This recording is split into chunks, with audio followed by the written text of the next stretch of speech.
Hello my dear friends, welcome to middle class family vlogs. ಎಲ್ಲರೂ ಹೇಗಿದ್ದೀರಾ ಅಂತ comment ಮಾಡಿ ತಿಳಿಸಿ. ಇವತ್ತು ಒಂದೊಳ್ಳೆ ರಂಗೋಲಿ ಮತ್ತು ನಮ್ಮ ವ್ಲಾಗ್ಸ್ ಎಲ್ಲ ತೋರಿಸ್ತಾ ಒಂದೊಳ್ಳೆ ಟಾಪಿಕ್ ಜೊತೆ ಡಿಸ್ಕಷನ್ ಮಾಡ್ತಾಯಿದ್ದೀನಿ. ಇದು ಸುಮಾರು ಜನ ರಿಕ್ವೆಸ್ಟೆಡ್ ವಿಡಿಯೋ ಅಂತಲೇ ಹೇಳ್ಬೋದು. ಯಾಕೆಂದರೆ ನಮ್ಮ ಲೇಡೀಸ್ಗೆ ಈ ಟಾಪಿಕ್ ತುಂಬ ಇಂಪಾರ್ಟೆಂಟು. ಅದು ಸ್ಟಾರ್ಟ್ ಆಗೋಕ್ಕಿಂತ ಮೊದಲು ಏನಕ್ಕೆ ವೀಡಿಯೋ ಹಾಕಿಲ್ಲ ಅಂತ ಹೇಳ್ಬಿಡ್ತೀನಿ. ಆಲ್ರೆಡಿ ಗೊತ್ತಾಗಿದೆ ನಿಮಗೆಲ್ಲರಿಗೂ. ಗೃಹ ಪ್ರವೇಶದ ಡೇಟು ಆಲ್ಮೋಸ್ಟ್ ಫಿಕ್ಸ್ ಆಗಿದೆ. ಸೊ ಇನ್ವಿಟೇಷನ್ ಬಂದಾದಮೇಲೆ ಡೇಟ್ನ ಅನೌನ್ಸ್ ಮಾಡ್ತೀನಿ. ತುಂಬಾ ಬ್ಯುಸಿ ಅಂದರೆ ಬ್ಯುಸಿಯಾಗೋಗಿದ್ದೀವಿ. ನೈಟ್ 10:30 11 ಹೋಗಿ ಶಾಪಿಂಗ್ ಮಾಡ್ಕೋಬೇಕು. ಕೊಡೋರಿಗೆಲ್ಲ ಸೀರೆ ತೆಗಿಬೇಕು, ಬಟ್ಟೆಗಳನ್ನ ತೆಗಿತಾ ಇರಬೇಕು, ಡ್ರೆಸ್ ತೆಗಿಬೇಕು, ಅದನ್ನು ಹೊಲಿಯೋಕ್ಕೆ ಕೊಡಬೇಕು. ಮಕ್ಕಳ ಟೆಸ್ಟ್ ಬೇರೆ ಈಗಲೇ ಸ್ಟಾರ್ಟ್ ಆಗಿದೆ. ಸೊ ಎಲ್ಲನೂ ಒಟ್ಟಿಗೆ ಬಂದು ಸ್ವಲ್ಪ ಕಷ್ಟ ಆಗ್ತಾಯಿದೆ ಅಂತಲೇ ಹೇಳ್ಬೋದು. ಬಟ್ ಡೆಫಿನೆಟ್ಲಿ ನನ್ನ ವ್ಲಾಗ್ಸ್ ಅಂತೂ ಬಿಡಲ್ಲ. ಯಾಕೆಂದರೆ ಎಷ್ಟು ಒಳ್ಳೊಳ್ಳೆ ಕಮೆಂಟ್ ಆಗ್ತಿದ್ದೀರಾ ಅಂದರೆ. ಆಮೇಲೆ ಚಾನಲ್ ಕೂಡ ತುಂಬ ಚೆನ್ನಾಗಿ ಗ್ರೋ ಆಗ್ತಾಯಿದೆ. ಅದು ಯೂಟ್ಯೂಬ್ ಸ್ಟುಡಿಯೋ ಅಂತ ಇರುತ್ತೆ, ಆಯಿತಾ. ಅದರಲ್ಲಿ ಸ್ವಲ್ಪ ಗ್ರಾಫ್ ಎಲ್ಲ ತೋರಿಸ್ತಾರೆ ಅವರು ಯಾವ ರೀತಿ ಗ್ರೋ ಆಗ್ತಿದೆ ಅಂತ. ಸೊ ಯೂಟ್ಯೂಬ್ ರೆಕಮೆಂಡೇಷನ್ಸ್ ಜಾಸ್ತಿ ಆಗ್ತಾಯಿದೆ. ಸೊ ಈ ಟೈಮಲ್ಲಿ ವ್ಲಾಗ್ ಹಾಕೋದು ಬಿಡಬಾರ್ದು, ತುಂಬ ಜನಕ್ಕೆ ರೀಚ್ ಆಗ್ತಾಯಿದೆ. ಸೊ ಅದಕ್ಕೇ ಅವರು ಮೇಲ್ ಮಾಡ್ತಾರೆ ಯೂಟ್ಯೂಬ್ ಅವರು. ಸೊ ಇನ್ನು ನೀವು ವೀಡಿಯೋಸ್ ಹಾಕಿ ರೆಗ್ಯುಲರ್ ಆಗಿ, ಆಗ ತುಂಬ ರೀಚ್ ಆಗುತ್ತೆ ಅಂತ. ಸರಿ ಆಯಿತು, ಒಂದು ಸಣ್ಣ ವೀಡಿಯೋನ ಮಾಡಿ ಹಾಕಬೇಕು ಅಂತ ಅಂದ್ಕೊಂಡಿದ್ದೀನಿ. ನೋಡೋಣ ಎಷ್ಟರ ಮಟ್ಟಿಗೆ ಆಗುತ್ತೆ ಅಂತ. ತೀರಾ ಆಗಲಿಲ್ಲ ಅಂದರೆ ನೀವು ಅರ್ಥ ಮಾಡ್ಕೊಳ್ತೀರಾ. ಸೊ ಆಗಸ್ಟ್ ಫಸ್ಟ್ ವೀಕ್ ಆಯಿತಾ, ಡೇಟು ಅಷ್ಟಂತೂ ಇದೆ. ಆಗಸ್ಟ್ ಫಸ್ಟ್ ವೀಕ್ವರೆಗೂ ಸ್ವಲ್ಪ ಅಡ್ಜಸ್ಟ್ ಮಾಡ್ಕೊಳ್ಳಿ. ಆಮೇಲೆ ಅದೇ ಹೇಳ್ತಿದ್ದೀನಲ್ಲ, ನಾನು ಇದನ್ನು ವ್ಲಾಗಲ್ಲಿ ನಮ್ಮ ಅಂಗಳ ಅದು ಇದು ರಂಗೋಲಿ ಹಾಕೋ ಅಂಗಳ ಅದೆಲ್ಲ ನೋಡ್ತಾ ಇದ್ದರೆ, ಹೌದಲ್ವಾ, ಇನ್ನೊಂದು 15-20 ಡೇಸಲ್ಲಿ ನಾವು ಅಲ್ಲಿರ್ತೀವಿ. ಅಲ್ಲಿ ರಂಗೋಲಿ ಹಾಕ್ತಾ ಇರ್ತೀನಿ ನಾನು. ಇದನ್ನೆಲ್ಲ ಫುಲ್ ಚೇಂಜ್, ವ್ಲಾಗ್ಸ್ ಎಲ್ಲ ಚೇಂಜ್ ಆಗುತ್ತೆ. ನಮ್ಮ ಕಿಚನ್ ಇರ್ಬೋದು, ಪ್ರತಿಯೊಂದು ಚೇಂಜ್ ಆಗ್ತಿರುತ್ತೆ. ಅದೇ ಅನ್ಕೋತಾ ಇದ್ದೆ, ಹೆಂಗೆ ಲೈಫಲ್ಲಿ ಡ್ರಾಸ್ಟಿಕ್ ಚೇಂಜ್ ಆಗ್ತಿರುತ್ತಲ್ವ ಅಂತ. ನಾನು ಸುಮ್ಮನೆ ಹಿಂಗೆ ಕೂತ್ಕೊಂಡಾಗ ಯೋಚನೆ ಮಾಡ್ತಾ ಇರ್ತೀನಿ. ಇಷ್ಟು ವರ್ಷದಿಂದ ನಾವು ಇಲ್ಲಿದ್ದೀವಿ, ಈ ಮನೇಲಿದ್ದೀವಿ, ಈಗ ಆ ಮನೆಗೆ ಹೋಗ್ತೀವಿ. ಒಂದು ಹ್ಯಾಪಿ ಮೂಮೆಂಟು, ಇನ್ನೊಂದು ಎಮೋಷ್ನಲ್ ಮೂಮೆಂಟು. ಇಷ್ಟು ವರ್ಷ ಇಲ್ಲಿದ್ದು, ಈ ಸರೌಂಡಿಂಗಲ್ಲಿದ್ದು, ಅಕ್ಕಪಕ್ಕವ್ರ ಜೊತೆ ಎಲ್ಲ ಒಳ್ಳೆ ಬಾಂಡಿಂಗ್ ಆಗಿರುತ್ತೆ. ಅದನ್ನೆಲ್ಲ ಬಿಟ್ಟು ಹೋಗಬೇಕು. ಸುಮಾರು ಜನ ಅಜ್ಜಿನ ಹೇಳ್ತಾ ಇದ್ರಿ. ಡೆಫಿನೆಟ್ಲಿ ನಾ ಅಜ್ಜಿನ ಮಿಸ್ ಮಾಡ್ಕೋತೀನಿ. ನಾನು ಹೇಳಿದ್ದೀನಿ, ತಿಂಗಳಿಗೊಂದು ಸತಿ ಬಂದು, ನನ್ನ ವರ್ಕ್ ಪ್ಲೇಸ್ ಇಲ್ಲೇ ಅಲ್ವಾ, ಅಷ್ಟೊಂದು ಡಿಸ್ಕನೆಕ್ಟ್ ಆಗಲ್ಲ ಅಂದ್ಕೊಂಡಿರ್ತೀನಿ. ಯಾಕೆಂದರೆ ಈ ಮನೆ ಹತ್ರನೇ ನನ್ನ ವರ್ಕ್ ಪ್ಲೇಸು. 15 ಕಿಲೋಮೀಟರ್ಸು ನನ್ನ ವರ್ಕ್ ಪ್ಲೇಸ್ಗೂ ನಾನಿರೋವಂಥ ಮನೆಗೂ 15 ಕಿಲೋಮೀಟರ್ಸ್, 15-16 ಕಿಲೋಮೀಟ್ರ್ ಆಗುತ್ತೆ. ಸೊ ಎಲ್ರಿಗೂ ಅದೇ ಕೇಳೋದು, ಹೆಂಗೆ ಟ್ರಾವೆಲ್ ಮಾಡ್ತೀರಾ? ನಾನು ನನ್ನ ಮಕ್ಕಳು ಎಲ್ಲ ಒಟ್ಟಿಗೆ ಬರಬೇಕು. ಸರಿ, ಎಲ್ಲ ಕಷ್ಟ ಆಗುತ್ತೆ, ಇಲ್ಲ ಅಂತಲ್ಲ. ಬಟ್ ಸ್ಟಾರ್ಟಿಂಗ್ ಅಷ್ಟೇ ಒಂದು 10-12 ಡೇಸ್ ಕಷ್ಟ ಆಗುತ್ತೆ. ಅದಕ್ಕೆಲ್ಲ ಮೈಂಡ್ಸೆಟ್ ಮಾಡ್ಕೊಂಡಿದ್ದೀನಿ ನಾನು. ಇದು ಸ್ವಲ್ಪ ನನ್ನ ಅನಿಸಿರೋದೇನು ಅಂದರೆ, ಸ್ವಲ್ಪ 1 ಅವರ್ ಬೇಗ ಎದ್ದೇಳಬೇಕು ಅಷ್ಟೇ. ಸ್ವಲ್ಪ ಲೈಫ್ ಸ್ಟೈಲೆಲ್ಲ ಚೇಂಜ್ ಆಗುತ್ತೆ. ನೈಟನ್ನು ಸ್ವಲ್ಪ ಮ್ಯಾಕ್ಸಿಮಮ್ ಕೆಲಸ ಮಾಡ್ಕೊಳ್ಳೇಬೇಕು, ಬೇರೆ ಆಪ್ಷನ್ನೇ ಇಲ್ಲ. ನಾನು ರೊಟೀನಾಗಿ ಹೀಗೆ ಮಾಡ್ತೀನಿ ಅಂದರೆ ಕಷ್ಟ ಆಗೋಗುತ್ತೆ. ನೋಡೋಣ ಹಿಂಗೆ ಆಗುತ್ತೋ ಲೈಫ್ ಅಂತ. ನಿಮ್ಮ ಜೊತೆ ಡೆಫಿನೆಟ್ಲಿ ನಾನು ಅದನ್ನು ಅಪ್ಡೇಟ್ ಮಾಡ್ತಾನೆ ಇರ್ತೀನಿ. ಈ ರಂಗೋಲಿ ಅಂತೂ ಟ್ರೈ ಮಾಡಿ. ಈ ರಂಗೋಲಿ ನಾನು ಆ್ಯಕ್ಚುಲಿ ಮೈಂಡಲ್ಲಿ ಇದ್ದಿದ್ದು ಬೇರೆ ರಂಗೋಲಿ ಹಾಕಬೇಕು ಅಂತ. ಆಮೇಲೆ ಏನೋ ಅಲ್ಲೇ ಟ್ರೈ ಮಾಡೋಣ ಅಂತ ಆ ಸ್ಪಾಟಲ್ಲೇ ಟ್ರೈ ಮಾಡಿದ್ದು. ನೀವು ನೋಡ್ತಾ ಇರ್ಬೋದು, ನಾನು ಥಿಂಕ್ ಮಾಡಿ ಹಾಕ್ತಾಯಿದ್ದೀನಿ ಅದು. ಏಕೆಂದರೆ ನಾನೇನು ಇದನ್ನು ಯೂಶ್ವಲಿ ನಾನು ಪ್ರಾಕ್ಟೀಸ್ ಮಾಡ್ತೀನಿ, ಏನು ಹಾಕಬೇಕು ಅಂತ ಒಂದು ಐಡಿಯಾ ಇರುತ್ತೆ. ಸೊ ಇದು ಮಳೆ ಬರೋಂಗಿತ್ತು ಆ್ಯಕ್ಚುಲಿ, ನಾನು ರಂಗೋಲಿ ಹಾಕಲೇಬಾರ್ದು ಅಂತ ಇದ್ದಿದ್ದು. ಬಟ್ ಮಳೆ ಸ್ವಲ್ಪ ಇದು ಆ್ಯಕ್ಚುಲಿ ಲೇಟಾಗಿ ನಾನು ರಂಗೋಲಿ ಹಾಕ್ತಿರೋದು. ಎಷ್ಟು ಗೊತ್ತಾ, 7:15-7:00 ರಂಗೋಲಿ ಹಾಕ್ತಿರೋದು. ಮಳೆ ಸ್ವಲ್ಪ ಸ್ಟಾಪ್ ಅಂದಂಗಾಯಿತು. ಆಮೇಲೆ ಸ್ವಲ್ಪ ಬಿಸಿಲು ಬಂತು. ಅದಕ್ಕೆ ರಂಗೋಲಿ ಹಾಕೋಣ ಅಂತಲೇ ಆಮೇಲೆ ಡಿಸೈಡ್ ಮಾಡಿ, ಸರಿ ಇದು ಹಾಕೋಣ ಅಂತ ಅಲ್ಲೇ ನಾನೇ ಕ್ರಿಯೇಟ್ ಮಾಡಿ ಸುಮ್ಮನೆ ಹಾಕ್ತಿರೋದು. ಆ ಥರ ರಂಗೋಲಿ ಎಲ್ಲ ಹಾಕಿದ್ವಿ. ಈ ಥರ ಬಟ್ಟೆ ಎಲ್ಲ ತೊಗೊಂಡು ಮಾಡಿ, ಅದು ಟೇಲರ್ ಕಾಸ್ಟೇ, ಬಟ್ಟೆಗಿಂತ ಬ್ಲೌಸ್ ಹೊಲ್ಸೋ ಕಾಸ್ಟೇ ಜಾಸ್ತಿ. ಹ್ಯಾಂಡ್ ವರ್ಕ್ಸ್ ಮಾಡಿಸ್ತಾಯಿದ್ದೀವಿ. ಮತ್ತು ಜೊತೆಗೆ ಮಕ್ಕಳದು ಲಂಗ ಬ್ಲೌಸ್ಗಳು ಎಲ್ಲ ಟ್ರೆಡಿಷ್ನಲ್ ವೇರು, ಮತ್ತು ಹಿಂದಿನ ದಿನ ಹೋಮಕ್ಕೆ ಭಟ್ರದ್ದು, ಮತ್ತು ಇನ್ವಿಟೇಷನ್ ಕಾರ್ಡ್ ಹೇಗೆ ಮಾಡೋದು, ಜೊತೆಗೆ ಅಡುಗೆ ಐಟಮ್ಸು, ಇಲ್ಲೆಲ್ಲ ಒಳ್ಳೆ ಕ್ಯಾಟ್ರಿಂಗ್ಸ್ ಒಂದು 2-3 ಜನ ವಿಚಾರಿಸಿದ್ವಿ. ಅದರದ್ದೆಲ್ಲ ಎಷ್ಟೆಷ್ಟಾಗುತ್ತೆ. ಯಾಕೆಂದರೆ ಸತ್ಯನಾರಾಯಣ ಪೂಜೆ ಅಂದ್ರೇ ಮೇಯ್ನಾಗಿ ಊಟ ಚೆನ್ನಾಗಿರಬೇಕು, ಬಂದವ್ರಿಗೆ ಎಲ್ಲ ಕಂಫರ್ಟಬಲ್ಲಾಗಿ ಮಾಡಿ ಕಳಿಸ್ಬೇಕು ಅಂತ ತಲೆಯಲ್ಲಿರುತ್ತೆ. ಸೊ ಅದಕ್ಕೋಸ್ಕರ ವರ್ಕಿಂಗು ಎಷ್ಟು ಮ್ಯಾಕ್ಸಿಮಮ್ ಮೇ ಬಿ 99% ಎಲ್ಲ ಮಾಡ್ತಿರೋದು ಹಸ್ಬೆಂಡೇ. ಬಟ್ ನಂದು ಸ್ವಲ್ಪ ಕಾಂಟ್ರಿಬ್ಯೂಷನ್ಸು ಸಣ್ಣ ಪುಟ್ಟ ನಾನು ಮಾಡ್ತಿರ್ತೀನಿ. ಯಾಕೆಂದರೆ ನನ್ನದೇ ಕಮಿಟ್ಮೆಂಟ್ಸ್ ಇರುತ್ತಲ್ವ. ಈಗ ಬಟ್ಟೆ ಶಾಪಿಂಗ್ ಮಾಡು, ಇದೆಲ್ಲ ನಾನು ಮಾಡ್ತಾಯಿರ್ತೀನಿ. ಮಕ್ಳಿಗೆ ಓದಿಸು, ಮನೆದೆಲ್ಲ ಮಾಡು, ಮನೆ ಏನಾದ್ರು ಮೇಂಟೈನ್ ಮಾಡಿದ್ದನ್ನೆಲ್ಲ ನಾನು ಮಾಡ್ತಾಯಿರ್ತೀನಿ. ಬಟ್ ಹೌಸ್ದು ಅದು ಅದು ಕ್ಲೀನಿಂಗ್ ಇರ್ಬೋದು, ಅದೆಲ್ಲ ಅಪ್ಡೇಟ್ ಇರ್ಬೋದು. ಏಕೆಂದರೆ ನನ್ನ ಟೈಮಿಂಗ್ಸ್ ವರ್ಕೌಟ್ ಆಗೋಲ್ಲ ಅಲ್ಲಿಗೆಲ್ಲ ಹೋಗಿ ಇದು ಮಾಡೋಕ್ಕೆ. ಕಂಪ್ಲೀಟಾಗಿ ಅವ್ರದ್ದೇ ಇನ್ಚಾರ್ಜಾಗಿ ಹೋಗಿದ್ದೆ. ಈಗ ಪ್ಲಂಬಿಂಗ್ ಎಲ್ಲ ಆಯಿತು, ಆಲ್ಮೋಸ್ಟ್ ವರ್ಕೆಲ್ಲ ಆಯಿತು. ಇನ್ನು 1 ವೀಕಲ್ಲಿ ಕಂಪ್ಲೀಟ್ ಮನೆ ರೆಡಿ ಆಗುತ್ತೆ. ಸೊ ಅದಕ್ಕೆ ಆಗಸ್ಟ್ ಫಸ್ಟ್ ವೀಕಲ್ಲಿ ಅಂತ ಅಂದ್ಕೊಂಡಿದ್ದೀವಿ. ಯಾಕಂದರೆ ಟೆನ್ಷನ್ ನಂಗೆ ಮಾಡ್ಕೊಳಕ್ಕೆ ಇಷ್ಟ ಇಲ್ಲ. ನಾನು ನಮ್ಮ ಹಸ್ಬೆಂಡ್ಗೂ ಅದೇ ಹೇಳಿದ್ದಿದ್ದು, ನೆಮ್ಮದಿಯಾಗಿ ಮಾಡಬೇಕು ನಾನು. ಏನೇ ಇದ್ದರೂ ಕೂಡ ಪೂಜೆಯಲ್ಲಿ ಕೂತರೂ ಕೂಡ ಯಾರೂ ಬಂದು ಅದು ಇದು ಅಂತ ಕೇಳೋದು. ಏನಾಯ್ತು ಗೊತ್ತಾ, ಗೃಹ ಪ್ರವೇಶದಲ್ಲಿ ಯಾವಾಗ್ಲೂ ಅಷ್ಟೇ, ನನಗೆ ಎಷ್ಟು ಜನ ಗೃಹ ಪ್ರವೇಶ ಅಟೆಂಡ್ ಮಾಡಿದ್ದೀನಿ. ಸತ್ಯನಾರಾಯಣ ಪೂಜೆ ಮಾಡಬೇಕಾದ್ರೆ ಅಂತೂ ನಾವು ಯಾವ ಡೈವರ್ಷನ್ಸು ಇಟ್ಕೋಬಾರ್ದು. ಫುಲ್ಲು ನಮ್ಮ ಕಾನ್ಸಂಟ್ರೇಷನ್ ಎಲ್ಲ ಪೂಜೆ ಮೇಲೆ ಇರಬೇಕು. ಆ ಕತೆ ಏನು ಹೇಳ್ತಾರಲ್ಲ ಅದನ್ನು ಕೇಳ್ತಾ ಇರಬೇಕು. ಅವರು ಪುರೋಹಿತರು ಇನ್ಫ್ಯಾಕ್ಟ್ ಬೈತಾರೆ, ಅದು ಇದು ಮಾತಾಡಿಕೊಂಡು ಕೇಳ್ತಾ ಇದ್ದರೆ ಆ ಪುಣ್ಯ ಫಲ ನಿಮಗೆ ಸಿಗಲ್ಲ. ನಾನು ಎಷ್ಟು ಚೆನ್ನಾಗಿ ಕೇಳಿದ್ದೀನಿ ಗೊತ್ತಾ. ಇಲ್ಲೇ ಫುಲ್ಲು ಈಗ ಕತೆನ ಸ್ಟಾರ್ಟ್ ಮಾಡಬೇಕು ಅಷ್ಟೊತ್ತಿಗೆ ಹೇಳ್ತಾರೆ ಅವರು, ಏನೇ ಇದ್ದರೂ ಕೂಡ ಎಲ್ಲ ಮುಗಿಸ್ಕೊಂಬಿಡ್ಬೇಕು, ನೀವೇನು ಡೈವರ್ಷನ್ಸ್ ಇಟ್ಕೋಬಾರ್ದು, ನೀವು ಗಂಡ ಹೆಂಡ್ತಿ ಇಲ್ಲೇ ಕಾನ್ಸಂಟ್ರೇಷನ್ ಮಾಡಬೇಕು ಅಂತ. ಆಗಲೇ ಪೂಜೆ ಮಾಡಿಸಿದ್ದಕ್ಕೂ ಸಾರ್ಥಕ, ಪ್ರತಿಫಲ ಸಿಗುತ್ತೆ ಅನ್ನೋದಕ್ಕೆ ಎಲ್ಲ ಹೇಳ್ತಿರ್ತಾರೆ. ಸೊ ಅದನ್ನೆಲ್ಲ ಅದೇ ಹೇಳ್ತಾ ಇದ್ದೆ ನಾನು. ಎಲ್ಲ ಟೆನ್ಷನ್ ಮುಗಿಸ್ಕೊಂಡು ತುಂಬಾ ಗ್ಯಾಪ್ ಇರುತ್ತೆ, ಒಂದು 10 ಡೇಸ್ ಗ್ಯಾಪ್ ಇರೋಂಗೆ ಮಾಡ್ಕೊಂಡಿದ್ವಿ. ಕೊನೇ ದಿನವರೆಗೂ ಕ್ಲೀನಿಂಗ್ ಮಾಡು, ಲಾಸ್ಟ್ ಹಿಂದಿನ ದಿನ ಪೂಜೆಗೆ ಅಂತ ಮಾಡೇ ಮಾಡ್ತೀವಿ, ಇಲ್ಲ ಅಂತಲ್ಲ, ಮನೆಗೆ ಅಂತ ಮಾಡೇ ಮಾಡ್ತೀವಿ. ಬಟ್ ಹೆವಿ ಕ್ಲೀನಿಂಗು ಅದೆಲ್ಲ ಇಟ್ಕೋಬಾರ್ದು ಅಂತಲೇ ಅಂದ್ಕೊಂಡಿದ್ದೀವಿ. ಬಟ್ ನೋಡೋಣ ಹೆಂಗೆ ಆಗುತ್ತೋ ಏನು ಅಂತ. ನೆನೆಸ್ಕೊಂಡ್ರೇ ಈ ಥರ ಫಂಕ್ಷನ್ ಎಲ್ಲ ಆರ್ಗನೈಸ್ ಮಾಡೋದು ಅಂದರೆ ಆ್ಯಕ್ಚುಲಿ ಒಂಥರ ಟಾಸ್ಕ್ ಅಂತಲೇ ಹೇಳ್ಬೋದು. ಸೊ ಈ ಕಡೆ ಶಾಪಿಂಗ್ ಮಾಡ್ತಾ ಇರಬೇಕು, ಈ ಕಡೆ ಎಲ್ಲ ಕ್ಲೀನಿಂಗ್ ಮಾಡ್ಕೋಬೇಕು, ಮೇನಾಗಿರುವಂಥ ಮನೇನ ಪ್ಯಾಕ್ ಮಾಡಬೇಕಪ್ಪ. ಈಗ ಇಷ್ಟು ಸಾಮಾನುಗಳು, ಎಷ್ಟಾಗುತ್ತೋ ಅಷ್ಟು ಬಟ್ಟೆಗಳನ್ನ ಎಷ್ಟು ಕೊಟ್ಬಿಟ್ಟೆ ಗೊತ್ತಾ, ಎಷ್ಟು ಸೀರೆಗಳು, ಆಲ್ಮೋಸ್ಟ್ ಒಂದು 20-30 ಸೀರೆಗಳನ್ನ ಕೊಟ್ಬಿಟ್ಟೆ. ಇಲ್ಲಿ ಕಸ ಎಲ್ಲ ಕಲೆಕ್ಟ್ ಮಾಡೋರು ಬರ್ತಾರಲ್ವ, ಅವ್ರಿಗೆ ಕೊಟ್ಟೆ. ಆಮೇಲೆ ಈಗ ಕೆಲವೆಲ್ಲ ನಮಗೆ ಕೊಟ್ಟು ಬೇಜಾರಾಗಿರುತ್ತೆ ಆಯಿತಾ. ಸೊ ಅಂಥವೆಲ್ಲ ಅವರು ಕೊಟ್ಟರು ಯೂಸ್ ಆಗುತ್ತೆ. ಈಗ ಮಕ್ಕಳದೆಲ್ಲ ಟೈಟ್ ಆಗಿಬಿಡುತ್ತೆ, ಮಕ್ಕಳು ಬೆಳೀತಾ ಇರ್ತಾರೆ, ಅವ್ರದ್ದು ಮತ್ತು ಹಸ್ಬೆಂಡ್ದು ಪ್ಯಾಂಟ್ ಶರ್ಟ್. ಅವರಂತೂ ಸಣ್ಣಾಗಿದ್ದಾರೆ ಬಿಡಿ, ಓಡಾಡಿ ಎಲ್ಲ ಚೆನ್ನಾಗಿ ಸಣ್ಣ ಆಗಿಬಿಟ್ಟಿದ್ದಾರೆ. ಈಗ ನನ್ನ ಸ್ವಲ್ಪ ನಾನು ವಾಕಿಂಗ್ ಎಲ್ಲ ರೆಗ್ಯುಲರಾಗಿ ಮಾಡ್ತಿದ್ದೀನಿ. ನೋಡೋಣ, ನನಗೆ ಅಷ್ಟು ಸಡನ್ನಾಗೂ ಸಣ್ಣ ಆಗೋಕ್ಕೆ ಇಷ್ಟ ಆಗಲ್ಲ, ಯಾಕೆಂದರೆ ಅದು ಸಸ್ಟೈನಬಿಲಿಟಿ ಇರಲ್ಲ, ಮತ್ತೆ ದಪ್ಪ ಆಗಿಬಿಡ್ತೀನಿ. ಬಟ್ ಚೆನ್ನಾಗೇ ರೆಡ್ಯೂಸ್ ಆಗ್ತಾಯಿದ್ದೀನಿ ಅಂತಲೇ ಹೇಳ್ಬೋದು. ನೆಕ್ಸ್ಟ್ ಇಲ್ಲೊಂದು ಸಿಂಪಲಾಗಿ ಕುಷ್ಕ ರೆಸಿಪಿ ಮಾಡ್ತಾಯಿದ್ದೀನಿ. ಈ ನಡುವೆ ಅಂತೂ ಅದೇ ಒಂಥರ ಒಂದು ಹೊತ್ತು ನೀಟಾಗಿ ಯಾವ್ದಾಗುತ್ತೋ ಕೈಗೆ ಎಷ್ಟೆಷ್ಟಾಗುತ್ತೋ ಬೇಗ ಅಡುಗೆ ಮಾಡಿಬಿಡೋದು. ಯಾಕೆಂದರೆ ಬೇರೆ ಕಮಿಟ್ಮೆಂಟ್ಸ್ ಜಾಸ್ತಿ ಇದೆಯಲ್ಲ. ಮತ್ತು ಸರಿ ತರಕಾರಿ ಏನೂ ಪಲ್ಯ ಮಾಡಿಲ್ಲ ಅಂದರೆ ಸಲಾಡ್ ಮಾಡಿ ಕಟ್ ಮಾಡಿ ಕೊಟ್ಬಿಡೋದು, ಫ್ರೂಟ್ಸ್ನ ಕಟ್ ಮಾಡಿ ಕೊಡೋದು. ಕೆಲವು ಸತಿ ಟೈಮ್ ಸಿಕ್ಕಿದೆ ಅಂದರೆ ಸೊಪ್ಪಿನ ಪಲ್ಯ ಅದು ಇದು ಎಲ್ಲ ಮಾಡ್ತೀನಿ. ಬಟ್ ಟೈಮ್ ಸಿಕ್ಕಿಲ್ಲ ಅಂದರೆ ಈ ಥರ ಸಪ್ಲಿಮೆಂಟ್ಸ್ ಸಲಾಡ್ ಮೂಲಕ ಕೊಟ್ಬಿಡ್ತಾಯಿದ್ದೀನಿ. ಇದೂ ಅಷ್ಟೇ ಸಿಂಪಲಾಗಿ ಕುಷ್ಕ ರೆಸಿಪಿ ಮಾಡ್ತಾಯಿದ್ದೀನಿ. ಎಣ್ಣೆ ಹಾಕ್ಬಿಟ್ಟು ಸ್ವಲ್ಪ ಪಲಾವ್ ಎಲೆ, ಈರುಳ್ಳಿ ಮತ್ತು ಟೊಮ್ಯಾಟೊ, ಅರಶಿನ ಇದೆಲ್ಲ ಹಾಕ್ಬಿಟ್ಟು, ಒಂದು ಮೇನಾಗಿ ಏನಂದರೆ ಫ್ರೆಶ್ ಆಗಿರುವಂಥ ಶುಂಠಿ ಬೆಳ್ಳುಳ್ಳಿ ಪೇಸ್ಟ್ನೇ ಹಾಕ್ಕೋಬೇಕು. ಸೊ ಆ ಪ್ರೊಸೀಜರೆಲ್ಲ ನೀಟಾಗಿ ತೋರಿಸಿದ್ದೀನಿ. ಯಾವುದೇ ಪಲಾವ್ ರೆಸಿಪಿ, ರೈಸ್ ರೆಸಿಪಿ ಮಾಡಿದ್ರೂ ಶುಂಠಿ ಬೆಳ್ಳುಳ್ಳಿ ಪೇಸ್ಟ್ ಹಾಕಿದರೆ ತುಂಬಾ ಚೆನ್ನಾಗಿರುತ್ತೆ. ಓಕೆ, ಇವತ್ತಿನ ಟಾಪಿಕಿಗೆ ಬರೋಣ. ಆ್ಯಕ್ಚುಲಿ ಏನು ಅಂದರೆ, ಸುಮಾರು ಜನ ಲೇಡೀಸು ತುಂಬ ಕಷ್ಟಪಡ್ತಿರ್ತೀವಿ ನಾವು, ಇಲ್ಲ ಅಂತಲ್ಲ. ಬಟ್ ಲೈಫಲ್ಲಿ ಹೇಗೆ ಟಫ್ ಆಗಿರೋದು ಅಂತ ಹೇಳ್ತೀನಿ.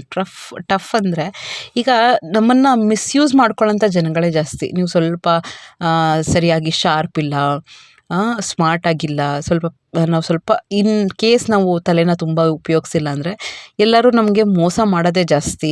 ಏನೋ ಒಂದು ಹೇಳ್ಬಿಡ್ತಾರೆ ಅಥವಾ ಯಾಮರ್ಸ್ಬಿಡ್ತಾರೆ. ಸೊ ಏನೇ ಇದ್ದರೂ ಕೂಡ ಸ್ಟ್ರಾಂಗಾಗಿ ಲೈಫ್ನ ಫೇಸ್ ಮಾಡ್ಕೋಬೇಕು. ಸ್ಟ್ರಾಂಗಾಗಿ ಏನೇ ಇದ್ದರೂ ಕೂಡ, ಇಲ್ಲ ನನ್ನ ಕೈಯಲ್ಲಿ ನನಗೆ ಧೈರ್ಯ ಇದೆ, ನಾನು ಮಾಡ್ಬೋದು ಅಂತ ಟಫಾಗಿ ಡಿಸಿಷನ್ ಹೆಂಗೆ ತೊಗೊಳ್ಳೋದು, ಕಾನ್ಫಿಡೆಂಟಿಂದ ಹೆಂಗಿರೋದು ಅಂತ ಇವತ್ತಿನ ಬ್ಲಾಗಲ್ಲಿ ಹೇಳ್ತಾ ಹೋಗ್ತೀನಿ. ವಿಡಿಯೋ ಸ್ವಲ್ಪ ಯೂಸ್ಫುಲ್ಲು ಅನಿಸಿದ್ರೆ ಕೊನೆವರೆಗೂ ನೋಡಿದ್ರೆ ಎಲ್ಲೂ ಸ್ಕಿಪ್ ಮಾಡಬೇಡಿ. ನಿಜವಾಗ್ಲೂ ತುಂಬಾ ಯೂಸ್ಫುಲ್ ಆಗುತ್ತೆ. ಇಷ್ಟ ಆದರೆ ಹೊಸದಾಗಿ ನೋಡ್ತಾ ಇರೋ ಸಬ್ಸ್ಕ್ರೈಬ್ ಮಾಡಿಕೊಂಡು ಲೈಕ್ ಮಾಡಿ, ಶೇರ್ ಮಾಡಿ, ಕಮೆಂಟ್ ಮಾಡಿ. ನೋಡಿ ಫ್ರೆಂಡ್ಸ್, ಫಸ್ಟ್ ಇಂಪಾರ್ಟೆಂಟ್ ಪಾಯಿಂಟ್ ಏನು ಗೊತ್ತಾ, ಫಸ್ಟ್ ನೀವು ನಮ್ಮ ಮೈಂಡ್ನ ಟ್ರೈನ್ ಮಾಡ್ಕೋಬೇಕು ಆಯಿತಾ. ನಾನು ಸ್ಟ್ರಾಂಗಾಗೇ ಲೈಫ್ನಲ್ಲಿ ಲೀಡ್ ಮಾಡಬೇಕು. ಏನೇ ಇದ್ದರೂ ಕೂಡ ಸರಿ, ನಿನ್ನೆವರೆಗೂ ಅಥವಾ ಈ ವಿಡಿಯೋ ನೋಡೋವರೆಗೂ ನೀವು ಯಾವ ರೀತಿ ಇದ್ರಿ ಮ್ಯಾಟ್ರ್ ಆಗಲ್ಲ ಆಯಿತಾ. ಈ ವಿಡಿಯೋ ನೋಡಾದ್ಮೇಲೆ ನೀವು ಯಾವ ರೀತಿ ನೋಡಿ, ನನ್ನ ಎಕ್ಸಾಂಪಲ್ ಕೊಡ್ತಾ ಇರ್ತೀನಿ. ಎಷ್ಟೊಂದು ವೀಡಿಯೋಸ್ ನನ್ನನ್ನು ಚೇಂಜ್ ಮಾಡಿದೆ ಆಯಿತಾ. ಯಾರೋ ಏನೋ ಲೈಫಲ್ಲಿ ಪವಾಡಗಳೇ ಆಗಬೇಕು ಆಗಲೇ ನಾನು ಚೇಂಜ್ ಆಗಬೇಕು ಅಂದರೆ ಅದು ಸುಳ್ಳಿನ ಮಾತು. ದೊಡ್ಡದೇನೋ ಮೇಜರ್ ಚೇಂಜಸ್ ಆಗಬೇಕು ಆಗ ನನ್ನ ಲೈಫಲ್ಲಿ ಚೇಂಜಸ್ ತಂದ್ಕೋತೀನಿ ಅಂದರೆ ಇಲ್ಲ. ಮೇ ಬಿ ಯಾವುದೋ ಒಂದು ಚಿಕ್ಕ ಹುಡುಗಿಯಿಂದ ಅಥವಾ ಯಾವುದೋ ಒಂದು ಪರ್ಸನ್ನಿಂದ, ಸಿಚುವೇಶನಿಂದ, ಯಾವುದೋ ಒಂದು ಡೈಲಾಗಿಂದ ಏನನ ಇರ್ಬೋದು, ಒಂದು ಪರ್ಸನ್ದು ಲೈಫೇ ಚೇಂಜ್ ಆಗ್ಬೋದು. ಆಯಿತಾ, ನೀವು ನಂಬಲ್ಲ, ನಾವು ಶಿರಡಿಗೆ ಹೋಗಿದ್ವಿ ಒಂದು ಸತಿ, ಫುಲ್ಲು ಫ್ಯಾಮಿಲಿ ಹೋಗಿದ್ವಿ. ಅಲ್ಲಿ ಒಂದು ಕಾರ್ ಡ್ರೈವರ್ನ ಬುಕ್ ಮಾಡ್ಕೊಂಡಿದ್ವಿ. ಆಯಿತಾ, ಆ ಕಾರ್ ಡ್ರೈವರು ನೀವು ನಿಜವಾಗ್ಲೂ ನಂಬಲ್ಲ. ಆಯಿತಾ, ಎಮ್.ಟೆಕ್ ಓದಿದ್ದಾರೆ, ಒಳ್ಳೆ ಗೋಲ್ಡ್ ಮೆಡಲಿಸ್ಟು. ಆಯಿತಾ, ಅವರು ಕಾರ್ ಡ್ರೈವಿಂಗ್ ಮಾಡ್ತಿದ್ದಾರೆ. ಇನ್ಫ್ಯಾಕ್ಟ್ ಅವ್ರು ತುಂಬಾ ಖುಷಿಯಾಗಿದ್ದಾರೆ. ಕಾರ್ ಡ್ರೈವಿಂಗ್ ಮಾಡ್ತಾ ಹಿಂಗೆ ಇಂಟ್ರ್ಯಾಕ್ಟ್ ಮಾಡ್ತಾ ಹೇಳಿದ್ರು, ನಾನು ಕಾರ್ ಡ್ರೈವಿಂಗ್ ಮಾಡೋಕ್ಕೆ ಮೇನ್ ರೀಸನ್ನೇ ಒಂದು ಫಿಲಮ್ಮು, ಅದು ಹಿಂದಿಯಲ್ಲಿ 3 ಇಡಿಯಟ್ಸ್ ಅಂತ ಫಿಲಮ್ಮು ಅಂತ ಅಂದರು. ಏನಕ್ಕೆ ಅಂದರೆ ಅದ್ರ ಹೇಳಿದ್ದಾರೆ, ನಿನಗೇನು ಪ್ಯಾಷನ್ನು, ನಿನಗೇನು ಇಷ್ಟನೋ, ನಿನಗೆ ಯಾವುದ್ರಲ್ಲಿ ಇಂಟ್ರೆಸ್ಟ್ ಇದೆಯೋ ಅದನ್ನು ಮಾಡು ಅಂತ. ಎಮ್.ಟೆಕ್ ಮಾಡಿದ್ದಾರೆ, ಒಳ್ಳೆ ಜಾಬ್ ಸಿಗ್ತಿಲ್ಲ, ಏನೋ ಒಂದು 50-60 ಸಂಬಳಕ್ಕೆ ದುಡಿತಾ ಇರಬೇಕು. ಅದೊಂಥರ ಅವ್ರಿಗೆ ಸ್ಯಾಟಿಸ್ಫ್ಯಾಕ್ಷನ್ ಅನ್ನೋದೇ ಇರಲಿಲ್ಲ. ಸೊ ಅದಕ್ಕೆ ನಾ ಫಿಲಮ್ ನೋಡಾದ್ಮೇಲೆ ಅವ್ರು ಚೇಂಜ್ ಆಗಿದ್ದಾರಂತೆ, ಅವ್ರ ಲೈಫ್ ಸ್ಟೈಲೇ ಚೇಂಜ್ ಮಾಡ್ಕೊಂಡಿದ್ದಾರೆ. ಲಕ್ಷಗಟ್ಟಲೆ ದುಡಿತಾರೆ, ಟ್ರಿಪ್ ಹೊಡಿತಾರೆ, ಈ ಥರನೇ ಒಂದು ಊರಿಂದ ಇನ್ನೊಂದು ಊರಿಗೆ ಲಕ್ಷಗಟ್ಟಲೆ ದುಡಿತಾರಂತೆ. ಅದು ಆಗ ಹೇಳಿದ್ರು ಅವರು, ನೀವು ಯಾವಾಗ ಮನಸ್ಸಿಟ್ಟು ಯಾವುದನ್ನ ಕೆಲಸ ಮಾಡಬೇಕು ಅಂತಿರ್ತೀರೋ ನಿಮ್ಮ ಲೈಫಲ್ಲಿ ಡ್ರಾಸ್ಟಿಕ್ ಚೇಂಜ್ ಆಗುತ್ತೆ. ಆ ಚೇಂಜ್ ಆಗೋಕ್ಕೆ ಏನೋ ಒಂದು ದೊಡ್ಡದೇನೋ ಆಗಬೇಕು ಅಂತಿಲ್ಲ. ಈಗ ನೋಡಿ, ಒಂದು ಫಿಲಮಿಂದ ಆ ಥರ ಚೇಂಜ್ ಆದರು. ನೀವು ನೋಡಿದ್ದೀರಾ ಇದನ್ನು, ಫಿಲಮ್ ನೋಡಿ, ಅದನ್ನು ವೀಡಿಯೋ ನೋಡಿ, ಇಮಿಡಿಯೇಟಾಗಿ ನಿಮ್ಮಲ್ಲಿ ಒಂಥರ ಪಾಸಿಟಿವ್ ವೈಬ್ ಬರುತ್ತೆ. ಏನಾದ್ರು ನೆಗೆಟಿವ್ ಆಗಿ ದೆವ್ವದ ಫಿಲಮ್ಮು ಅಥವಾ ಏನಾದ್ರು ಒಂದು ನೆಗೆಟಿವಿಟಿ ಇರೋದಂಥ ವೀಡಿಯೋಸ್ ನೋಡಿ, ಏನಾದ್ರು ಒಂದು ಕೇಳ್ತಾ ಇರಿ, ಲೈಫಲ್ಲಿ ಅದೇ ಥರ ಏನೋ ಒಂದು ಆಗ್ತಾ ಇರುತ್ತೆ. ಸೊ ಅಷ್ಟು ಇಂಪ್ಯಾಕ್ಟ್ ಆಗಿರುತ್ತೆ. ಅದಕ್ಕೆ ಅಂದ್ಕೊಳ್ಳಿ, ನಿಮ್ಮ ಮೈಂಡ್ನ ಟ್ರೈನ್ ಮಾಡ್ಕೊಳ್ಳಿ ಇವತ್ತಿಂದ. ಇಲ್ಲ, ನಾನು ಆಗಬೇಕು, ನಾನು ಚೇಂಜ್ ಆಗಬೇಕು, ನಾನು ಟಫ್ ಆಗಲೇಬೇಕು, ಏನೇ ಕಷ್ಟ ಬರುತ್ತೆ ಆಬ್ವಿಯಸ್ ಅಪ್ಪ. ಇನ್ನು ನಾನು ಯಾವಾಗಲೂ ಹೇಳಂಗೆ, ಬರುತ್ತೆ ಕಷ್ಟಗಳು, ನಮಗೆ ಬರೋದು. ಕಷ್ಟ ಬಂದಾಗಲೇ ನಾನು ಸ್ಟ್ರಾಂಗ್ ಆಗೋದು, ನಾನು ಟ್ರೈನ್ ಆಗಬೇಕು, ನಾನು ಸ್ಟ್ರಾಂಗ್ ಆಗಬೇಕು. ಅದು ಓವರ್ ನೈಟಲ್ಲಿ ಆಗಲ್ಲ, ಗ್ರ್ಯಾಜುವಲ್ ಆಗಿ ಆಗ್ತಾ ಹೋಗುತ್ತೆ. ಫಸ್ಟ್ ಪಾಯಿಂಟ್ ಅದು. ಸೆಕೆಂಡ್ ಇಂಪಾರ್ಟೆಂಟ್ ಪಾಯಿಂಟ್ ಏನು ಗೊತ್ತಾ, ಕುಗ್ಗಬಾರ್ದು. ಏನೇ ಬಂದರೂ ಕೂಗಕ್ಕೆ ಹೋಗಬಾರ್ದು. ಸರಿ, ಏನೇ ಇರಲಿ, ಅಲ್ಲೇನು ಕಷ್ಟ ಬರ್ತಿದೆಯಾ, ಯಾರೋ ಏನೋ ಆಡ್ಕೋತಾ ಇದ್ದಾರೆ, ನಾವು ಅಂದ್ಕೊಂಡಿದ್ದಾಗ್ತಾ ಇರಲಿಲ್ಲ, ಬರೀ ಸೋಲ್ತಾ ಇದ್ವಿ, ಬರೀ ಫೇಲ್ಯೂರ್ಸು, ಲಾಸ್ ಆಯಿತು, ಏನೋ ಆಯಿತು, ಆಗಲಿ, ಫೈನ್ ಇಲ್ಲ. ಬಟ್ ಹೇಳೋದು ಈಸಿ ಅಂತ ಹೇಳ್ತಾರೆ ಸುಮಾರು ಜನ, ಆ ಥರ ಇಲ್ಲ, ಏನೂ ಇಲ್ಲ. ಆಯಿತಾ, ಕಷ್ಟ ಬಂದಾಗ ನಮಗೆ ಗೊತ್ತಾಗುತ್ತೆ ಆ ಕಷ್ಟದಿಂದ ಹೇಗೆ ಹೊರಗೆ ಬರಬೇಕು, ಹೇಗೆ ಅದನ್ನು ಹ್ಯಾಂಡ್ಲ್ ಮಾಡಬೇಕು, ಅದಕ್ಕೆ ಹೇಗೆ ಒಂದು ಸೊಲ್ಯೂಷನ್ನ ಹುಡುಕಬೇಕು ಅಂತ ಗೊತ್ತಾಗುತ್ತೆ. ಸೊ ಕುಗ್ಗಕ್ಕೆ ಹೋಗಬೇಡಿ. ಯಾವಾಗ ಕುಗ್ಗುತ್ತೀವಿ, ಪ್ರಾಬ್ಲಮ್ಮು ಬೆಟ್ಟದಷ್ಟಾಗೋಗುತ್ತೆ. ಅದೇನೇ ಪ್ರಾಬ್ಲಮ್ ಇದ್ದರೂ ಕೂಡ, ಯಾರದೇ ಏನೇ ಪ್ರಾಬ್ಲಮ್ ಇದ್ದರೂ ಕೂಡ ಅದಕ್ಕೆ ಸೊಲ್ಯೂಷನ್ ಹುಡುಕೋದನ್ನು ನೋಡಿ. ನಾವು ಯಾವಾಗ ಟಫ್ ಆಗಿರ್ತೀವಿ, ಸ್ಟ್ರಾಂಗ್ ಆಗಿರ್ತೀವಿ, ಲೈಫಲ್ಲಿ ಒಂದು ಯಾವುದೋ ಫಿಲಮ್ ನೋಡ್ತಾ ಇದ್ದೆ. ಆಯಿತಾ, ಯಾವಾಗ ಒಂದು ಪ್ರಾಬ್ಲಮ್ ಬರುತ್ತೆ, ನೀವು ಯಾವಾಗ ಸ್ಟ್ರಾಂಗ್ ಆಗಿರ್ತೀವಿ, ಆ ಪ್ರಾಬ್ಲಮ್ ನಿಮ್ಮ ಮುಂದೆ ಏನೂ ಇಲ್ಲ. ಆ ಪ್ರಾಬ್ಲಮ್ ಒಂಥರ, ಅದು ಹೆಂಗಿತ್ತು ಅಂದರೆ ವಿಡಿಯೋ ಒಂಥರ ರೆಪ್ರೆಸೆಂಟೇಷನ್ ಥರ, ಪಕ್ಕದಲ್ಲಿ ಪ್ರಾಬ್ಲಮ್ಮು, ಈ ಕಡೆ ನೀವು ನಿಂತಿದ್ದೀರಾ. ನೀವೇನಾದರೂ ಹೆದರ್ಕೊಂಡ್ರೆ ಆ ಪ್ರಾಬ್ಲಮ್ ಬೆಟ್ಟದಂಗೆ ಬೆಳೀತಾ ಇರುತ್ತೆ. ನೀವು ಟಫಾಗಿ ಸ್ಟ್ರಾಂಗಾಗಿ ನಿಂತಿದ್ದೀರಾ ಅಂದರೆ ಆ ಪ್ರಾಬ್ಲಮ್ ಚಿಕ್ಕದಾಗ್ತಾ ಹೋಗ್ತಿರುತ್ತೆ, ನೀವು ಬೆಳೀತಾ ಇರ್ತೀರ. ಅಂದರೆ ನೀವು ಬೆಳೆಯೋದು ಅಂದರೆ ನೀವು ಲೈಫಲ್ಲಿ ಗ್ರೋ ಆಗ್ತಾ ಹೋಗ್ತೀರಾ ಅಂತ. ಸೊ ಅದಕ್ಕೇ ಕಾನ್ಫಿಡೆಂಟಾಗಿ ಲೈಫ್ನ ಲೀಡ್ ಮಾಡಿ, ಯಾವುದೇ ಕಾರಣಕ್ಕೂ ಕುಗ್ಗಕ್ಕೆ ಹೋಗ್ಬಿಡಿ. ಥರ್ಡ್ ಇಂಪಾರ್ಟೆಂಟು, ಲೈಫ್ ಇರೋದೇ ಚಾಲೆಂಜಸ್ಸು. ನಾನು ಎಲ್ಲ ಆರಾಮಾಗಿ ಇರಬೇಕು, ಕೂತ್ಕೊಂಡಿದ್ದ ಜಾಗದಲ್ಲಿ ಎಲ್ಲ ಆಗ್ಬಿಡ್ಬೇಕು, ಏನೂ ಆಗಲ್ಲ ಫ್ರೆಂಡ್ಸ್, ಯಾವುದೂ ಆಗಲ್ಲ, ಯಾರಿಗೂ ಆಗಲ್ಲ. ತುಂಬ ಕಷ್ಟ ಲೈಫಲ್ಲಿ. ಆಯಿತಾ, ಅಷ್ಟೆಲ್ಲ ಚಾಲೆಂಜಸ್ ಬರ್ತಾನೆ ಇರುತ್ತೆ. ಒಂದಾದ್ಮೇಲೆ ಒಂದು ಸಾಲ್ವ್ ಆಯಿತು, ಏನೂ ಪ್ರಾಬ್ಲಮ್ಮು ಅಂದರೆ ಇನ್ನೊಂದು ಪ್ರಾಬ್ಲಮ್ ಸಾಲ್ವ್ ಆಗುತ್ತೆ. ಒಂಥರ ತುಂಬ ಕಷ್ಟ ಆಗುತ್ತೆ ಅಂತಲೇ ಹೇಳ್ತಾ ಇರ್ಬೋದು. So be ready to face the challenges. Third important point ಅದೇನೆ. ಸೊ ಟಫ್, TOUGHಗೆ ಅದರದ್ದು ಅಬ್ರಿವೇಷನ್ಸ್ ಏನು ಅಂದರೆ ಟ್ರೈನ್ ಯುವರ್ ಬಾಡಿ. ಫಸ್ಟ್ ಬಂದು train your body, T for train your body. Second ಬಂದು ಓನ್ ಯುವರ್ ಎಮೋಷನ್ಸ್ ಅಂದರೆ ಏನು ಅಂತ ಮುಂದೆ ಹೇಳ್ತಾ ಹೋಗ್ತೀನಿ. ಯು ಅಂದರೆ ಅಂಡರ್ಸ್ಟ್ಯಾಂಡ್ ಯುವರ್ ಪರ್ಪಸ್, ಅಂದರೆ ನಿಂದೇನು ಉದ್ದೇಶ ಅಂತ ಗೊತ್ತಾಗಬೇಕು ನಿನಗೆ, ನೀನು ಹೇಗೆ ಅಂತ ನಿನಗೆ ಗೊತ್ತಾಗಬೇಕು.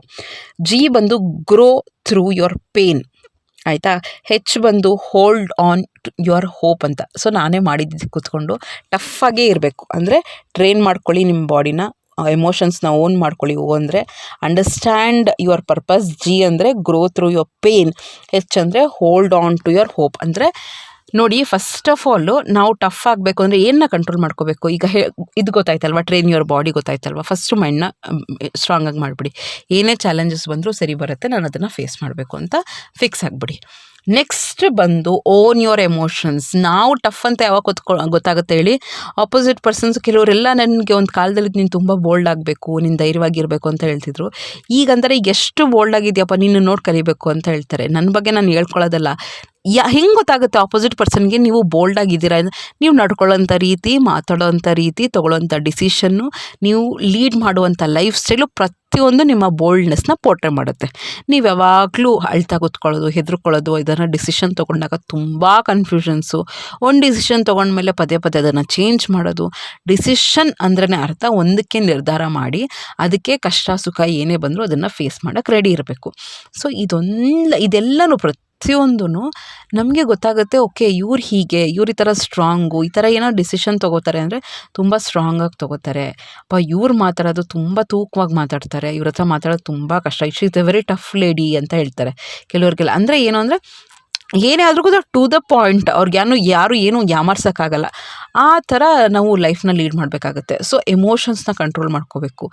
ಏನೇ ಇದ್ದರೂ ಕೂಡ ನಮ್ದ್ರಲ್ಲಿ ನಾವು ತೋರಿಸ್ಕೋಬೇಕು. ಮನೇಲಿ ಏನಾದ್ರು ಬೇಜಾರಾದರೆ ವೆನ್ ವಿ ಆರ್ ಅಲೋನ್, ಒಬ್ಬರೇ ಕೂತ್ಕೊಂಡಾಗ ಅದಕ್ಕೆ ಏನು ಸೊಲ್ಯೂಷನ್ನು. ಏನಾದ್ರು ತುಂಬ ಬೇಜಾರಾಗ್ತಾಯಿದ್ರೆ ನೀವು ಅಳಬೇಕಾ, ಒಬ್ರ ಮುಂದೆ ಅಳಕ್ಕೆ ಹೋಗಬೇಡಿ. ಅಳೋದು ಏನು ವೀಕ್ನೆಸ್ ಅಂತಲ್ಲ, ಬಟ್ ಪದೇ ಪದೇ ಪದೇ ಒಂದೇ ಇದಕ್ಕೆ ಮೇಲೆ ಅಳ್ತಾ ಇದ್ರೆ ನಾವು ವೀಕ್ ಆಗ್ತಾ ಹೋಗ್ತೀವಿ. ಸೊ ಎಮೋಷನ್ಸ್ನ ಕಂಟ್ರೋಲ್ ಮಾಡೋಕ್ಕೆ ಬರಬೇಕು. ನೆಕ್ಸ್ಟಿಗೆ ಏನಾದರೂ ಕಷ್ಟಗಳು ಬಂತು ಅಂದರೆ ನಾವು ಏನು ಅನ್ಕೋಬೇಕು ಅಂದರೆ, ಹೌದು ಇದು ನಮ್ಮನ್ನು ಪೇಷನ್ಸ್ನ ಟೆಸ್ಟ್ ಮಾಡೇ ಮಾಡುತ್ತೆ, ಆಯಿತಾ. ಇದು ಈಸಿ ಅಲ್ಲ ಲೈಫಲ್ಲಿ. ನಾವೆಷ್ಟು ತಾಳ್ಮೆ ಅಂತ ಇದ್ದರೂ ಕೂಡ ಒಂಥರ ಕೆಲವು ಸತಿ ಬೇಜಾರಾಗ್ಬಿಡುತ್ತೆ. ಅಯ್ಯೋ, ಎಷ್ಟು ತಾಳ್ಮೆಯಿಂದ ಇರಬೇಕು, ಒಂದಾದ್ಮೇಲೊಂದು ಕಷ್ಟಗಳು ಬರ್ತಾನೆ ಇದೆಯಲ್ಲ, ತಾಳ್ಮೆ ಹೋಗ್ತಾ ಇದೆಯಲ್ಲ ಅಂತ ಅನಿಸುತ್ತೆ. ಬಟ್ ಈ ಚಾಲೆಂಜಸ್ಸು ನಾವು ಟಫ್ ಆಗಬೇಕು ಅಂದರೆ ನಮ್ಮ ಪೇಷನ್ಸ್ನ ಟು ದ ಪೀಕ್ ಟೆಸ್ಟ್ ಮಾಡುತ್ತೆ. ಅದರಲ್ಲಿ ವಿನ್ ಆದರೆ ಮಾತ್ರ ನಾವು ಪೇಷನ್ಸಿಂದ ಇದ್ದರೆ ಮಾತ್ರ ನಾವು ಟಫ್ ಅಂತ ಪ್ರೂವ್ ಮಾಡ್ಕೊಳ್ಳೋಕ್ಕೆ ಸಾಧ್ಯ. ವೀಕ್ ಆಗೋಕ್ಕೆ ಹೋಗಬಾರ್ದು. ಏನೇ ಆದರೂ ಕೂಡ, ಇಲ್ಲ ನಮ್ಮ ಏನಾದ್ರು ವೀಕ್ನೆಸ್ ಇದ್ದರೂ ಕೂಡ ಅದನ್ನು ತೋರ್ಸೋಕ್ಕೆ ಹೋಗಬಾರ್ದು. ನೆಕ್ಸ್ಟ್ ಆಯಿತು, ಏನೋ ಒಂದು ಕಷ್ಟ ಆಗ್ತಾಯಿದೆ, ಬೇಜಾರಾಗ್ತಾಯಿದೆ ಲೈಫಲ್ಲಿ, ಅಂದ್ಕೊಂಡಂಗೆ ಆಗ್ತಿಲ್ಲ ಅಂದರೆ ಅದನ್ನು ಅಕ್ಸೆಪ್ಟ್ ಮಾಡ್ಕೊಳ್ಳೋದೇ ದೊಡ್ಡ ಟಫ್ನೆಸ್ಸು. ಈಗ ಒಂದು ವ್ಯಕ್ತಿ ಡೆತ್ ಆಯಿತು ಅಂತ ತಿಳ್ಕೊಳ್ಳಿ, ಯಾರಾದರೂ ತುಂಬ ಸ್ಟ್ರಾಂಗ್ ಆಗಿದ್ದಾರೆ, ರಿಯಾಲಿಟಿನ ಪ್ರಾಕ್ಟಿಕಲಿನ ಅರ್ಥ ಮಾಡ್ಕೋತಾರೆ ಅಂದರೆ ಅವರು 2-3 ದಿನಕ್ಕೆಲ್ಲ ನಾರ್ಮಲ್ ಆಗಿಬಿಡ್ತಾರೆ. ಇನ್ಫ್ಯಾಕ್ಟ್ ಸಂಜೆ ಅಷ್ಟೊತ್ತಿಗೆ, ಬೆಳಿಗ್ಗೆ ಆಗಿದ್ದರೆ ಸಂಜೆ ಅಷ್ಟೊತ್ತಿಗೆ ನಾರ್ಮಲ್ ಆಗಿಬಿಡ್ತಾರೆ. ಅಂದರೆ ಅಕ್ಸೆಪ್ಟ್ ಮಾಡ್ಕೊಳ್ಳೋಕ್ಕೆ ಗೊತ್ತು ಅವ್ರಿಗೆ, ಪ್ರಾಕ್ಟಿಕಲಿ ಥಿಂಕ್ ಮಾಡೋ ರೀತಿ ಅವ್ರಿಗೆ ಗೊತ್ತು. ಸರಿ, ಇಟ್ ಪಾರ್ಟ್ ಆಫ್ ಲೈಫ್, ಆಗಬಾರ್ದಿತ್ತು, ನೋವಿದೆ, ಮಿಸ್ ಮಾಡ್ಕೋತಾ ಇರ್ತಾರೆ, ಎಲ್ಲ ಆಗ್ತಿರುತ್ತೆ. ಬಟ್ ಆದರೂ ಕೂಡ ಆ ಅಕ್ಸೆಪ್ಟೆನ್ಸ್ ಇದೆಯಲ್ಲ ಲೈಫಲ್ಲಿ, ಚಾಲೆಂಜಸ್ ಬಂತು, ಸೋತೋದ್ವಿ, ಫೇಲ್ಯೂರ್ಸ್ ಆಯಿತು, ತಪ್ಪಾಯಿತು, ಎಷ್ಟೊಂದಾಗುತ್ತೆ. ಬಟ್ ಅದರಿಂದ ಏನು, ನಾನು ಹೆಂಗೆ ಅದರಿಂದ ಹೊರಗೆ ಬರ್ತೀನಿ, ಯಾವ ರೀತಿ ಅದರಿಂದ ಕಲಿತೀನಿ. ಮೇನಾಗಿ ನಾವು ಎಷ್ಟೊಂದು ತಪ್ಪುಗಳನ್ನ ಮಾಡ್ತಾ ಇರ್ತೀವಿ, ಎಷ್ಟೊಂದು ಬೇಜಾರು ಆಗ್ತಿರುತ್ತೆ ಲೈಫಲ್ಲಿ. ಅದರಿಂದ ನಾವು ಏನು ಪಾಠನ ಕಲಿತಾ ಇದ್ದೀವಿ ಅದೇ ನಮಗೆ ಟಫಾಗಿ ಮಾಡೋಕ್ಕೆ ಸಾಧ್ಯ. ಸರಿ, ಈಗ ಪ್ರಾಬ್ಲಮ್ಸ್ ಬಂತು, ಅಯ್ಯೋ ಬಂತಲ್ಲ ಅಂತ ಬೇಜಾರು ಮಾಡ್ಕೊಳ್ಳೋಕೆ ಕೂತೋ ಬದಲು ಅದು ನಮ್ಮನ್ನು ಹೇಗೆ ಮೋಲ್ಡ್ ಮಾಡ್ತಾ ಇದೆ, ಹೆಂಗೆ ಅದನ್ನು ನಮ್ಮನ್ನು ಸ್ಟ್ರಾಂಗ್ ಮಾಡ್ತಾ ಇದೆ ಅಂತ ಥಿಂಕ್ ಮಾಡಿಕೊಂಡ್ರೆ ಪಾಸಿಟಿವ್ ಆಗಿ ನಾವು ಥಿಂಕ್ ಮಾಡೋಕ್ಕೆ ಸ್ಟಾರ್ಟ್ ಮಾಡ್ತೀವಿ. ಅದೇ ಟಫ್ನೆಸ್ಸು ಅಷ್ಟೇ. ನಾವು ಯಾವ ರೀತಿ ಪ್ರತಿಯೊಂದು ಲೈಫ್ನ ಲೀಡ್ ಮಾಡ್ತಾ ಇರ್ತೀವಿ, ಸಿಚುವೇಶನ್ಸ್ ಬಂದಾಗ ಯಾವ ರೀತಿ ಅದನ್ನು ಬೋಲ್ಡಾಗಿ ಫೇಸ್ ಮಾಡ್ತೀವಿ, ಅದೇ ಟಫ್ನೆಸ್ಸು. ನೆಕ್ಸ್ಟ್ ಇಂಪಾರ್ಟೆಂಟ್, ನಮ್ಮ ಸ್ಟ್ರೆಂತ್ ಏನು, ನಮ್ಮ ವೀಕ್ನೆಸ್ ಅನ್ನೋದನ್ನು ಕರೆಕ್ಟಾಗಿ ನೋಡ್ಕೋಬೇಕು. ಈಗ ನನಗೆ ಹೇಳಬೇಕು ಅಂದರೆ ನನ್ನ ಸ್ಟ್ರೆಂತ್ ಬಂದು, ನಾನು ಏನೇ ಆದರೂ ಕೂಡ ನ್ಯೂಟ್ರಲ್ ಆಗಿರ್ತೀನಿ, ಯಾವುದಕ್ಕೂ ತಲೆ ಕೆಡಿಸ್ಕೊಳ್ಳಲ್ಲ. ಥಿಂಕ್ ಮಾಡ್ತೀನಿ, ಥಿಂಕ್ ಮಾಡೋಕ್ಕೂ ಓವರ್ ಥಿಂಕಿಂಗು ಡಿಫ್ರೆನ್ಸ್ ಇದೆ. ಪ್ಲ್ಯಾನ್ ಮಾಡ್ತೀನಿ, ತುಂಬ ತಲೆ ಕೆಡಿಸ್ಕೊಂಡು ಏನಪ್ಪ ಹೆಂಗಪ್ಪ ಅಂದ್ಕೊಂಡು ಮಾಡ್ಕೊಂಡು ಕೂತ್ಕೊಳ್ಳೋಕೆ ಹೋಗಲ್ಲ. ಸೊ ಆ ಥರ ನನ್ನ ಸ್ಟ್ರೆಂತ್. ನನ್ನ ವೀಕ್ನೆಸ್ ಅಂದರೆ ನನ್ನ ಫ್ಯಾಮಿಲಿಗೆ ಏನಾದರೂ ಸ್ವಲ್ಪ ಎಫೆಕ್ಟ್ ಆದರೂ ನಾನು ತುಂಬ ವೀಕ್ ಆಗಿಬಿಡ್ತೀನಿ. ಸೊ ಅದು ಸ್ವಲ್ಪ ನನ್ನ ಅಫೆಕ್ಟ್ ಮಾಡಿರುತ್ತೆ, ಆಯಿತಾ. ಸೊ ಆ ಥರ ನಮ್ಮ ಸ್ಟ್ರೆಂತ್ ಏನು, ನಮ್ಮ ವೀಕ್ನೆಸ್ ಏನು, ಲೈಫಲ್ಲಿ ನಾವು ಹೆಂಗೆ, ನಮ್ಮ ಪರ್ಪಸ್ ಏನು ಅಂತ ನಮ್ಮ ಬಗ್ಗೆ ನಾವು ಅರ್ಥ ಮಾಡ್ಕೋಬೇಕಾಗುತ್ತೆ. ನಾನು ಯಾವ ರೀತಿ ಇಂಪ್ರೂವ್ ಮಾಡ್ಕೋಬೇಕು, ನಾನು ಯಾವುದರಲ್ಲಿ ವೀಕ್ ಇದ್ದೀನಿ, ಲೈಫ್ನ ಲೀಡ್ ಮಾಡಬೇಕು ಹ್ಯಾಪಿಯಾಗಿ ಅಂದರೆ ಹೇಗೆ, ಲೈಫಲ್ಲಿ ಸ್ಟ್ರಾಂಗ್ ಆಗಿರಬೇಕು, ಈ ಥರ ಎಲ್ಲ ನಮ್ಮ ಸ್ಟ್ರೆಂತು, ನಮ್ಮ ವೀಕ್ನೆಸ್ಸು, ನಮ್ಮ ಬಗ್ಗೆ ನಾವು ಕೂತ್ಕೋಬೇಕು. ಸುಮ್ಮನೆ ಕೂತ್ಕೊಂಡು ನಮ್ಮ ಬಗ್ಗೆ ನಮಗೆ ಥಿಂಕ್ ಮಾಡ್ತಿದ್ರೆ ಗೊತ್ತಾಗುತ್ತೆ, ಓಕೆ ನಾನು ಈ ಥರ ರಿಯಾಕ್ಟ್ ಮಾಡ್ತೀನಿ, ಈ ಥರ ಸಿಚುವೇಶನ್ಸ್ ಬಂದಾಗ ನಾನು ವೀಕಾಗಿ ಹೋಗ್ತೀನಿ. ಸೊ ಆ ಥರ ಸ್ವಲ್ಪ ನಾವು ವರ್ಕ್ ಮಾಡ್ಕೊತ ಹೋದರೆ ನಮ್ಮ ಲೈಫಲ್ಲಿ ನಾವು ಡೇ ಬೈ ಡೇ ಹಿಂಗೆ ಅಂದರೆ ಇಂಪ್ರೂವ್ ಮಾಡ್ಕೊಂಡು ಹೋಗ್ತೀವಿ, ಸ್ಟಫ್ ಆಗ್ತಾ ಹೋಗ್ತೀವಿ. ನೆಕ್ಸ್ಟ್ ಒಂದು ನೆನ್ಪಿಟ್ಕೊಳ್ಳಿ, ನಾವು ಬೇರೆಯವರಿಂದ ಕಲಿಯೋದ್ರಲ್ಲಿ ತಪ್ಪೇನೂ ಇಲ್ಲ. ಯಾರಿಗಾರು ಏನಾದ್ರು ತುಂಬ ಲಾಸ್ ಆಗಿದೆ, ನಾನು ಹೇಳಿದ್ನಲ್ಲ ನನ್ನ ಕ್ಲೋಸ್ ಫ್ರೆಂಡ್ ಹಸ್ಬೆಂಡ್ನ ಕಳ್ಕೊಂಡ್ಳು ಅಂತ, ಅವಳನ್ನ ಎಷ್ಟು ಸಾರಿ ನೆನೆಸ್ಕೋತೀನೋ ಗೊತ್ತಾ. ನೋಡಿ, ಇಂಡಿವಿಜುವಲಿ ಅವಳು ಒಬ್ಬಳೇನೆ, ಇಬ್ಬರು ಹೆಣ್ಮಕ್ಳು, ಇಬ್ರಿಗೂ ಅವಳೇನೆ ಸಾಕಿ ಬೋಲ್ಡಾಗಿ ಲೈಫ್ನ ಫೇಸ್ ಮಾಡ್ತಿದ್ರು. ಒಬ್ಬರಿಂದ ಕಲಿಬೇಕು. ಯಾರೋ ಏನೋ ಚೆನ್ನಾಗಿ ಲೈಫ್ನ ಲೀಡ್ ಮಾಡ್ತಾ ಇರ್ತಾರೆ, ಬೋಲ್ಡಾಗಿದ್ದಾರೆ ಅಂದರೆ ಅವರಿಂದ ಟಿಪ್ಸ್ನ ಅವ್ರ ಜೊತೆ ಇಂಟ್ರ್ಯಾಕ್ಟ್ ಮಾಡಿಕೊಂಡು ಕಲಿತಾ ಇದ್ದರೆ ಡೆಫಿನೆಟ್ಲಿ ನಾವು ಹಾಗೆ ಆಗ್ತೀವಿ ಆ ಥರ, ಓಕೆನಾ. ನೆಕ್ಸ್ಟ್ ಬಂದು ಒಂದು ತಿಳ್ಕೊಳ್ಳಿ, ಯಾವುದೇ ಒಂದು ಕಷ್ಟ ಬರ್ತಿದೆ ಅಂದರೆ you have to grow with that. ಅಂದರೆ ನಾವು ಮುಂದೆ ಹೇಗೆ ಸ್ಟ್ರಾಂಗ್ ಆಗೋದು ಅಂದರೆ ನಮ್ಮ ಕಷ್ಟಗಳು ಬಂದ್ರೇ ಅಂದ್ಕೊಳ್ಳೋದು ನಾನು ಸ್ಟ್ರಾಂಗ್ ಆಗ್ತೀನಿ ಅಂತ. ಸೊ ಏನೋ ಕಷ್ಟ ಬಂದ್ಬಿಡ್ತು, ನನ್ನ ಕೈಲಾಗಲ್ಲ, ಏನೋ ತಪ್ಪು ಮಾಡಿಬಿಟ್ಟೆ, ನನ್ನ ಕೈಲಾಗಲ್ಲ, ಎಲ್ಲರೂ ಏನೋ ಟಾರ್ಗೆಟ್ ಮಾಡ್ತಾರೆ, ನನ್ನ ಕೈಲಾಗಲ್ಲ, ನಾವು ಟಫ್ ಆಗೋಕ್ಕೆ ಸಾಧ್ಯನೇ ಇಲ್ಲ, ನನ್ನ ಕೈಲಾಗುತ್ತೆ. ಏನೇ ಆದರೂ ಕೂಡ ಪಾಸಿಟಿವ್ ಆಗಿ ಥಿಂಕ್ ಮಾಡಿ. ಆಸ್ಪೆಕ್ಟ್ಸ್ ಹೆಂಗಿರಬೇಕು ಅಂದರೆ ತುಂಬ ಕ್ಲಾರಿಟಿ ಇರಬೇಕು. ಅಂದರೆ ಯಾವಾಗಲೂ ನೋಡಿ, ಒಂದು ಸ್ಟ್ರಾಂಗ್ ಪವರ್ ಇದ್ದಾರೆ ದೇವರು, ಆಯಿತಾ? ಆ ದೇವ್ರನ್ನ ಸ್ಟ್ರಾಂಗಾಗಿ ನಂಬಿ ನಿಮ್ಮ ಸೈಡಿಂದ ನೀವೇನು ವರ್ಕ್ ಮಾಡಬೇಕು, ನೀವು ಹೇಗೆ ಜೆನ್ಯೂನ್ ಆಗಿರಬೇಕು, ಯಾವ ರೀತಿ ಹಾರ್ಡ್ ವರ್ಕಿಂಗ್ ಮಾಡಬೇಕು, ಹೇಗೆ ಡಿಸಿಷನ್ಸ್ನ ತೊಗೊಳ್ಳೋದ್ರಲ್ಲಿ ತಾಳ್ಮೆ ಇರಬೇಕು, ಇವೆಲ್ಲ ಪ್ರತಿಯೊಂದೂ ಮೈನ್ಯೂಟನ್ನು ಥಿಂಕ್ ಮಾಡ್ಕೊತಾ ಬಂದರೆ ಗೊತ್ತಾಗುತ್ತೆ ನಮಗೆ ಯಾವ ರೀತಿ ಲೈಫ್ ಸ್ಟೈಲ್ ಲೀಡ್ ಮಾಡಬೇಕು ಅಂತ. ಲಾಸ್ಟ್ ಏನೇ ಆದರೂ ಕೂಡ ದೇವ್ರ ಮೇಲೆ ಹೋಪ್ ಬಿಡೋಕ್ಕೆ ಹೋಗಬೇಡಿ. ಆಗುತ್ತೆ, ಏನೇ ಆದರೂ ಕೂಡ ಲೈಫಲ್ಲಿ ದೇವ್ರು ನಮ್ಮ ಜೊತೆ ಇದ್ದಾರೆ. ನಾನು ಟಫ್ ಆಗೇ ಆಗ್ತೀನಿ, ಎಷ್ಟೇ ಪ್ರಾಬ್ಲಮ್ಸ್ ಬಂದರೂ ದೇವ್ರು ನನ್ನ ಜೊತೆ ಇದ್ದರೆ ಯಾವುದನ್ನು ನಾನು ಧೈರ್ಯವಾಗಿ ಫೇಸ್ ಮಾಡ್ತೀನಿ ಅಂತ ಅಂದ್ಕೊಂಡ್ರೆ ತುಂಬ ಈಸಿ. ಸೊ ಅದಕ್ಕೇ ತುಂಬ ವೀಕು, ಸ್ಮಾರ್ಟ್ ಆಗಿರಲ್ಲ, ಯಾಮಾರ್ತೀವಿ ಅಂದರೆ ಈ ಪ್ರಪಂಚ ನಮ್ಮನ್ನು ತುಳಿಯೋದೇ ಜಾಸ್ತಿ. ಮಿಸ್ಯೂಸ್ ಮಾಡ್ಕೋತಾರಪ್ಪ. ಯಾರನ್ನ ಸ್ಟ್ರಾಂಗ್ ಇಲ್ಲ ಅಂದರೆ ಹೆಂಗೆ ಮಿಸ್ಯೂಸ್? ಈಗ ವ್ಯಾಪಾರ ಮಾಡೋಕ್ಕೆ ಹೋಗ್ತೀವಿ, ಅವ್ರು ಎಷ್ಟು ಮಿಸ್ಯೂಸ್ ಮಾಡ್ಕೋತಾರೆ ನೋಡಿ. ನಾವು ಕರೆಕ್ಟಾಗಿ ವ್ಯಾಪಾರ ಮಾಡಿಲ್ಲ ಅಂದರೆ 3ರಷ್ಟು ಲಾಭ ತೊಗೊಂಡ್ಬಿಡ್ತಾರೆ ಅವರು. ಸೊ ಅದಕ್ಕೆ ನಾವು ಕರೆಕ್ಟಾಗಿ ಯಾಮಾರದೆ ಡೇ ಬೈ ಡೇ ಇಂಪ್ರೂವ್ ಮಾಡ್ಕೊತ ಹೋದರೆ ಕರೆಕ್ಟಾಗಿ ಟಫಾಗಿ ಲೈಫ್ನ ಲೀಡ್ ಮಾಡ್ಬೋದು. ಹೋಪ್ ಈ ವಿಡಿಯೋ ಇಷ್ಟ ಆಗಿದೆ ಅಂದ್ಕೊಳ್ತೀನಿ ಫ್ರೆಂಡ್ಸ್. ಇಷ್ಟ ಆದರೆ ಸಬ್ಸ್ಕ್ರೈಬ್ ಮಾಡಿಕೊಂಡು ನಿಮ್ಮ ಫ್ರೆಂಡ್ಸ್ ಮತ್ತು ಫ್ಯಾಮಿಲಿ ಮೆಂಬರ್ಸ್ಗೆ ಶೇರ್ ಮಾಡಿ. ತುಂಬಾ ಹೆಲ್ಪ್ ಮಾಡ್ತಿದ್ದೀರಾ ಚಾನಲ್ ಗ್ರೋ ಆಗೋದ್ರಲ್ಲಿ, ನಿಮಗೆ ಯೂಸ್ ಆಗ್ತಿದ್ದೀರಾ ಅಂತ ಹೇಳ್ತಿದ್ದೀರಾ. ಈ ಥರದ್ದೇ ಒಳ್ಳೊಳ್ಳೆ ಕಂಟೆಂಟ್ ಕೊಡ್ತೀನಿ. ಇನ್ನೂ ಹೊಸ ಮನೆ ಬೇರೆ ಕನ್ಸ್ಟ್ರಕ್ಷನ್ ಆಗ್ತಾಯಿದೆ, ಎಷ್ಟೊಂದು ವೀಡಿಯೋಸ್ನ ಪ್ಲ್ಯಾನ್ ಮಾಡಿದ್ದೀನಿ, ಅದೆಲ್ಲನೂ ನಿಮ್ಮ ಮುಂದೆ ತರ್ತಾ ಹೋಗ್ತೀನಿ. ಸೊ ಪ್ಲೀಸ್ ಸಬ್ಸ್ಕ್ರೈಬ್ ಮಾಡಿಕೊಂಡು ಲೈಕ್ ಮಾಡಿ, ಶೇರ್ ಮಾಡಿ, ಕಮೆಂಟ್ ಮಾಡಿ. ಮುಂದಿನ ಬ್ಲಾಗಲ್ಲಿ ಸಿಗ್ತೀನಿ. Thank you so much. ಮತ್ತೆ ಹೇಳ್ತಾ ಇದ್ದೀನಿ, ಟಫ್ ಆಗಿದ್ರೇ ಕರೆಕ್ಟಾಗಿ ಲೈಫ್ನ ಲೀಡ್ ಮಾಡೋಕ್ಕೆ ಸಾಧ್ಯ. ಇಲ್ಲಾಂದರೆ ನಮ್ಮನ್ನು ಮಿಸ್ಯೂಸ್ ಮಾಡ್ಕೊಳ್ಳೋಂಥ ಜನಗಳೇ ಪ್ರಪಂಚದಲ್ಲಿ ಜಾಸ್ತಿ.